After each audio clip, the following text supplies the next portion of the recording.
My grandfather was a professional painter. He came from Austria in 1927 and became a professional painter in São Paulo. When I decided to become a painter, my father said, "Okay, let's do it, but you have to promise me that you never need money to do this." So I promised him. With this choice, I had to be good enough to keep my promise. When I was 27, I bought my studio, and my father came to me and said, "Thank you for keeping your promise." I gave importance that the art needs. The studio always was a special place for me. It was my home, it was the place that I made my art. I think the artist needs tranquility. So the first step was done. After that, I was so young. I started to paint like an animal. Yeah, every day and every night painting, and I was selling very well. I always painted alone, but sometimes the artist needs to share the knowledge.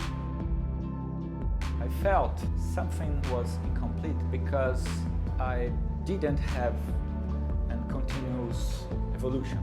And I think it was the time to invite some people to come to the studio. One of that person was Marcus Claudio, who is our portrait teacher, and we call the studio Plein Air, because Plein Air is a way of life.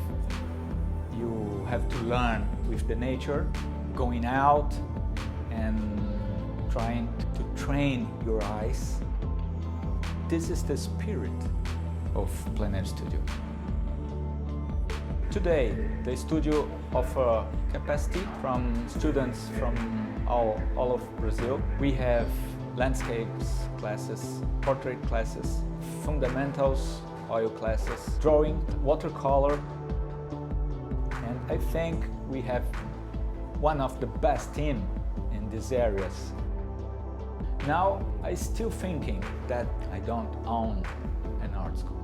I have a place that I feel good, and I can receive my friends, talk about art, share some knowledge, and make the difference for the youngers.